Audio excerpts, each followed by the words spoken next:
নবীজির গোলামের কোনো চিন্তা নাই।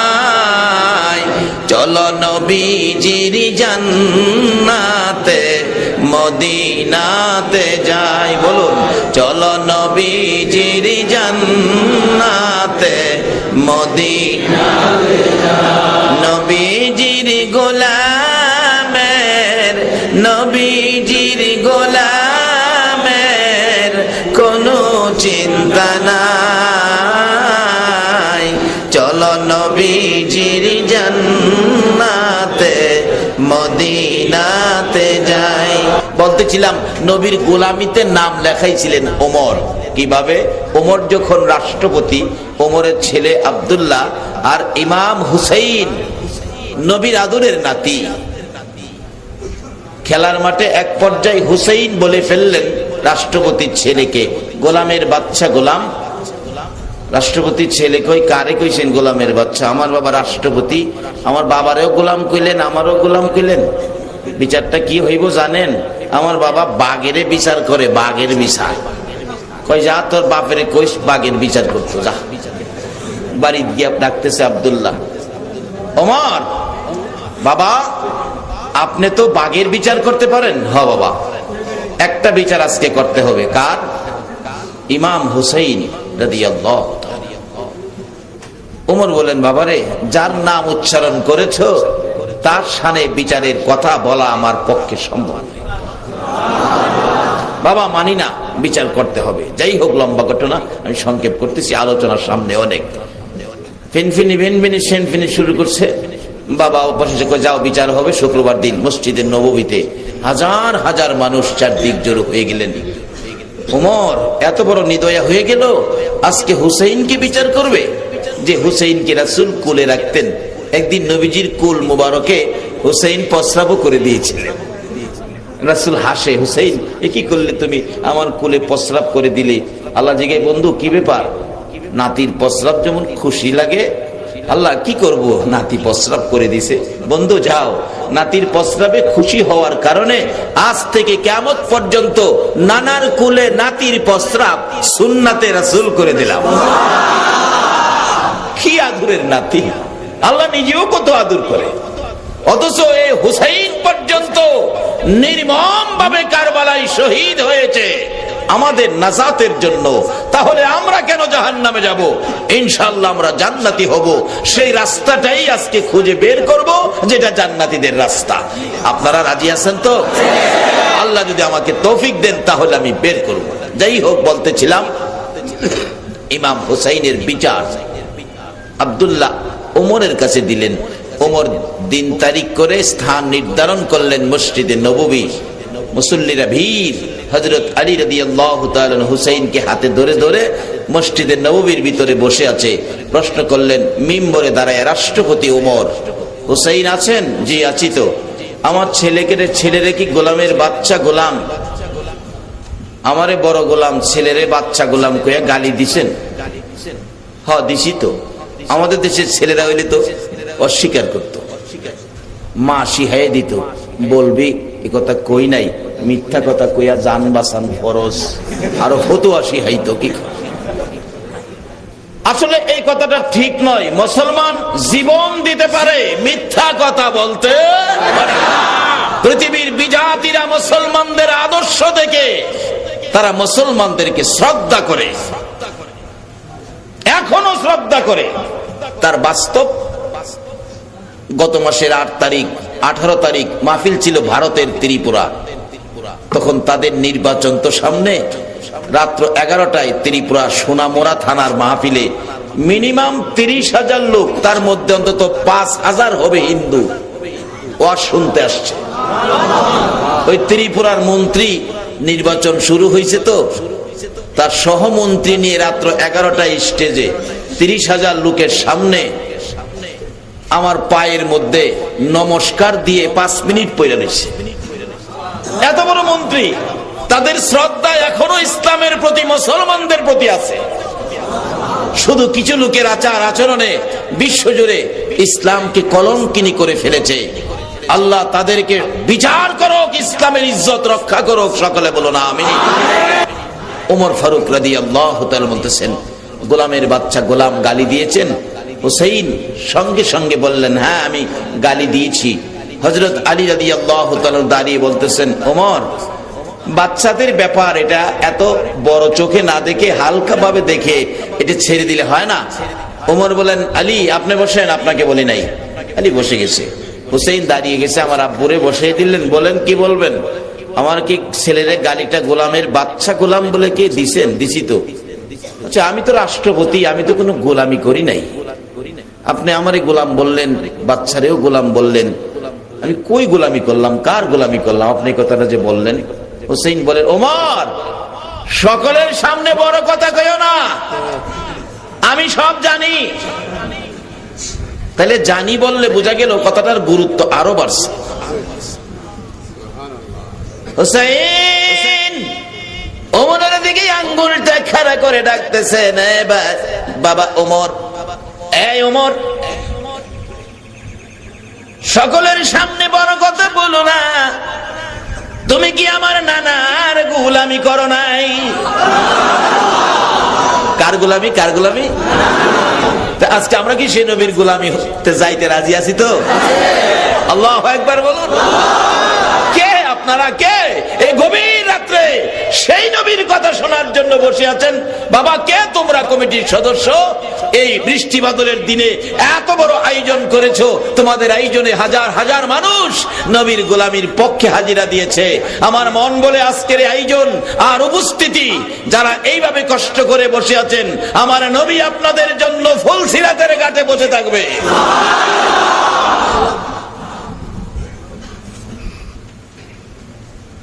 ওমর, আপনি কি আমার নানার গোলামি করেন নাই? কথাটা অস্বীকার করতে পারবেন? ওমর দুইটা চোখের পানি গাল বেবে ছেড়ে দিছে। মসজিদের নববীর মুসল্লিরা গো, তোমরা কি শুনেছো ওমর কার গোলামের কথা পেয়েছে, সার্টিফিকেট পেয়েছে? এরে মসজিদের নববীর মুসল্লিরা, তোমরা কি শুনেছ নবীর আদরের নাতি আমাকে কি বলেছে? আমি বলে রাহমাতাল লিল আলামিনের গোলামি করেছি। মুসল্লিরা বলেন, শুনেছি। ওমর ডাকতেছে, ও হুসাইন, কথাটা কি কাগজে লিখে দিতে পারবা? পারবো। লিখে দিলেন, নানার গোলামি করেছি বিদায় গালি দিয়েছি, গোলামের বাচ্চা গোলাম ইমাম হুসাইন। কাগজটা নিয়ে আসতেছে ওমরের কাছে। ওমর মিম্বরে দাঁড়িয়ে কাগজটা হাতের মধ্যে পৌঁছলে কাগজটা মুসল্লিদেরকে দেখায়া দেখায়া গুনগুন করে গান গায়, নবীজির গোলামের কোনো চিন্তা নাই, চলো নবীজির জান্নাতে মদিনায়। ওমর এই কাগজটুকু লইয়া চোখের পানিগুলো জর্জর করে ছেড়ে ছেড়ে ডাকতেছে, মসজিদের নববীর মুসল্লিরা রে, আমি ওমর আর কোনো কিছুর ভয় করি না, সার্টিফিকেট পেয়েছি। আমি বলে রাহমাতাল লিল আলামিনের গোলামি করেছি, নবীর গোলামের কোথাও কোনো ভয় থাকতে পারে না। তোমরা একটা কাজ করো, আমি ওমরের মৃত্যু হয়ে গেলে আমাকে যেদিন কাফনের ভিতরে ঢুকিয়ে দিবা, এই কাগজটুকুন আমার ডাইন হাতের মধ্যে দিয়ে দিও। কোথাও যদি কোনো বিপদে পড়ে যায়, আমার কোনো আমল যদি কবুল না হয় রে, আমি নবীর গোলামির সার্টিফিকেট আমি তুলে ধরবো। দেখ, নবীর আদরের নাতি আমাকে সার্টিফিকেট দিয়েছে, আমার কাগজ দিয়েছে, চিঠি দিয়েছে, দলিল করে দিয়েছে। আমি বলে দুনিয়ার জমিনে নবীর গোলামি করেছি। ফেরেশতারা রে, আর কিছুই যদি আমার কবুল না হয়, নবীর গোলামির খাতিরে আমার আল্লাহ আমাকে মাফ করে দিবে। এইটুকুন লইয়া কবরে যাবে ইচ্ছে করেছেন ওমর। এইটুকুন করার কারণে, নবীর গোলামি হুসাইনের মুখ থেকে মাইনা নেওয়ার কারণে আমার নবী কত ভালোবাসতেন আমার নবী ওমরকে। যেদিন ওমর দুনিয়া থেকে বিদায় হবেন, মসজিদে নববীতে ফজরের নামাজের ইমামতি করে ওমর 2 রাকাত নামাজ পড়াবেন। 1 রাকাত নামাজ শেষ করে দ্বিতীয় রাকাতের মধ্যে দাঁড়াইতে ছিল, সোজা হয় নাই, বাঁকা অবস্থায়। পিছন থেকে ইহুদি উমরকে হত্যা করার জন্য লম্বা ছুরি নিয়ে পিছনের কাতারে মুসল্লি হয়েছে। দাঁড়াইতেছেন, সোজা হইতে পারে নাই, বাঁকা অবস্থায় ডান দিকের এই কলিজাটার মধ্যে ইহুদি উমরকে ছুরি মারছে। কলিজাটা ছেদ্রু করে বাম দিক দিয়ে বেরিয়ে গেছে। ওমর যেই বিছানায় দাঁড়াইয়া রাহমাতাল লিল আলামিন নবী ইমামতি করতেন, ওই বিছানাটার মধ্যে ইয়া রাসূলুল্লাহ বলে চিৎকার মেরে কাত হয়ে পড়ে গেছে। শক্তিশালী পুরুষ রক্ত বাহির হইয়া মসজিদে নববী পুরাটা লাল হয়ে গেছে। মুসল্লিদের পায়ের নিচে রক্ত ঢুকে গেছে। মুসল্লিরা চিৎকার মেরে ডাকতেছে আর কাঁদতেছে, কার রক্ত রে মসজিদে নববী লাল করে দিলে। উমরের ছেলে আব্দুল্লাহ মিম্বরে দাঁড়াইয়া ডাকতেছে, দরজা বন্ধ করে দেন, আমার বাবাকে ছুরি মারছে, হত্যা করে ফেলেছে, দরজা বন্ধ করুন, আমি আমার বাবার হত্যার প্রতিশোধ নেব, বিচার করব। উমর ছোট্ট ছোট্ট সুরে ডাকে, রে আব্দুল্লাহ আয় আমার কাছে আয়। প্রতিশোধ নয়, ইসলাম প্রতিশোধের ধর্ম নয়, ইসলাম ভ্রাতৃত্বের ধর্ম, ভালোবাসার ধর্ম, বন্ধুত্বের ধর্ম। আমার নবী শিক্ষা দিয়েছে ইসলাম ভালোবাসার ধর্ম, প্রতিশোধের ধর্ম নয়। বাবা আমাকে খুশি করার জন্য প্রতিশোধ নিতে চাইতেছো, প্রতিশোধ নয়, শুনে যাও, আমাকে খুশি করার জন্য প্রতিশোধ নিতে হবে না। একটা কাজ করো। কি কাজ বাবা?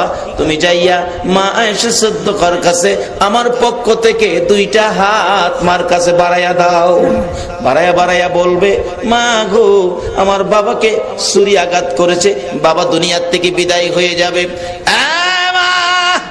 আমার বাবার মনে বড় আশা গো, আমার নবীর পাশে আবু বকর সিদ্দিক জান্নাতের বাগানে ঘুমিয়েছে, আরেক পাশে জায়গা খালি রয়ে গেছে গো মা।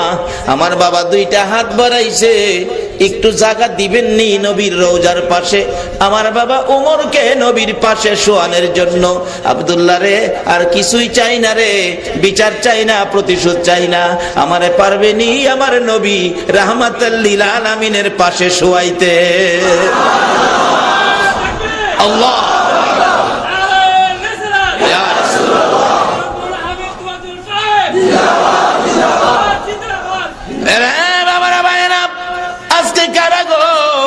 সেই নবীর ভালোবাসায় বসে আছো।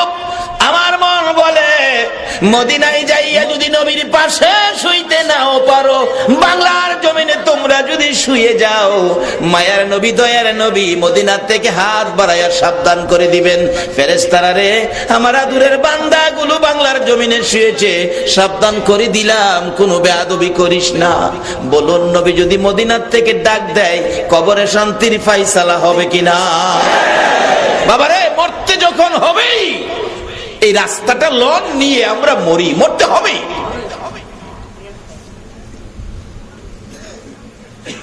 ওমর ডাক দিলেন, বাবা আমার জন্য নবীজির পাশের একটু জায়গাটি মঞ্জুর করাইতে পারো, তুমি একটু যাও, তাহলে আমি খুশি হব।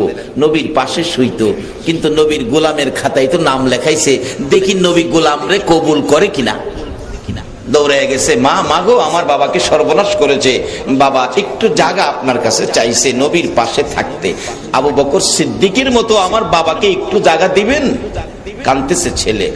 মা আয়েশা সিদ্দিকা বলেন, ইচ্ছে ছিল রাসূলের পাশে আমি থাকবো, তোমার বাবা আবদার করেছে, নাও তো করতে পারি না, রাসূল যদি কবুল করেন আমি তো না করতে পারবো না, তুমি দাঁড়াও দেখি আমার রাসূল কবুল করছেন কিনা। নবীজির রওজার পাশে যাইয়া মা আয়েশা সিদ্দিকা ডাকতেছেন, ইয়া রাসূলুল্লাহ, আল্লাহর নবী গো, ওমর মসজিদে নববীতে ছুরির আঘাত খেয়ে মৃত্যুর সাথে পাঞ্জা লড়ছে, এক্ষুনি দুনিয়ার থেকে বিদায় হয়ে যাবে। নবী গো আপনার পাশে ওমর আসতে আবদার করেছে, আমার তো ইচ্ছে ছিল আমি আয়েশা আপনার পাশে থাকবো। আল্লাহর বন্ধু গো আপনি বলে দেন, আমি আয়েশা আপনার পাশে থাকবো না আপনার ওমর আপনার পাশে থাকবে? আমার নবী রওজা পাকের ভিতর থেকে মা আয়েশা সিদ্দিকার দিকে লক্ষ্য করে ডাকতেছেন, রে আয়েশা কই রে আমার ওমর, রাসূল অনুমতি দিলাম রে আমার উমর আমার পাশে থাকবে। মদিনায় যাইয়া দেখেন আমার নবীর পাশে নবীর গোলামির খাতায় নাম লেখাইয়া ওমর জান্নাতের বাগানে ঘুমাইছে। এই নবীর গোলামি খাতায় নাম লেখানোর জন্য কিছু সময় আপনারা দিয়ে নবীকে বাড়িতে নিতে আপনারা রাজি আছেন কিনা? নিলে কি হবে? আসতেছি সামনে। ওমরের ছেলে আব্দুল্লাহ দৌড়াইয়া যাইয়া দেখে ওমর একবারে জ্ঞান হারা হয়ে গেছে, চোখ খোলে না। পাশে বসে চোখের পানি ছেড়ে ছেড়ে কাঁদতেছেন হযরত আলী। একটু পর পর ডাকতেছে, এ ভাই ওমর, বিদায় হতে চলেছো রাসূলের গোলাম হইয়া রে। ও ওমর, বিদায় মুহূর্তে আমি আলী তোমার কাছ থেকে নসিহতপূর্ণ দুইটা কথা শুনতে চাই। হযরত ওমর চোখ খোলে না। হযরতে ওমর ফারুক রাদিয়াল্লাহু তাআলা অপেক্ষায় ছিল নবীজির পাশে শুইতে পারবে কিনা খবর শোনার জন্য। এমন সময় ডাক দিয়ে বললেন, আব্দুল্লাহ বাবা, খবর শুনে নাও, আমার নবীর পক্ষ থেকে কবুল করেছে, নবীর পাশেই তোমাকে দাফন করা হবে। ওমর এই ডাকটা শুনে দুইটা চক্ষু খুলে চোখের পানিগুলো জর্জর করে ছেড়ে দিলেন। হযরত আলী বলেন, তখন আমি জীবনের শেষ কথা তার সাথে বলেছিলাম, এ ভাই ওমর, তোমার ভাগ্য ভালো গো, নসিব ভালো গো, তুমি নবীর পাশের বিছানা পেয়েছো, নবীর পাশে আবু বকর সিদ্দিকের মতো তুমিও ঘুমাবে। আমি তোমার কাছ থেকে দুইটা শেষ নসিহতপূর্ণ কথা শুনতে চাই। ওমর, দুইটা কথা কি আমাকে বলে যাবে তুমি বলো। হযরতে ওমর চোখের পানি ছেড়ে ছেড়ে বলেন, রে আলী, আমার কাছ থেকে দুইটা কথা শোনার আগে তোমার কাছ থেকে আমি একটা কথা শুনতে চাই রে আলী। আমি 2 রাকাত ফজরের নামাজ ইমামতি করে আদায় করার জন্য দাঁড়িয়েছিলাম। 1 রাকাত শেষ করার পর 2য় রাকাতে আমাকে ছুরি মারছে রে আলী, আমার 2য় রাকাত নামাজটা আদায় হলো না। রে আলী, আমার কানে কানে বলে দে, ফজরের নামাজের সময় আছে নি রে আলী, আমি আমার বাকি 1 রাকাত নামাজ আদায় করে কবরে যাইতে পারবো নি। কোন অবস্থায় গোলামিতে নাম লেখাইলে আমার নবী ডাইকা ডাইকা পাশে শোয়ায়, এই নামাজ 1টা রাকাত বাকি, শেষ মুহূর্তে জীবন যায় তাও আদায় করতে চাই। আর আমাদের জীবনে শত শত রাকাত নামাজ বাকি, আদায় হলো না।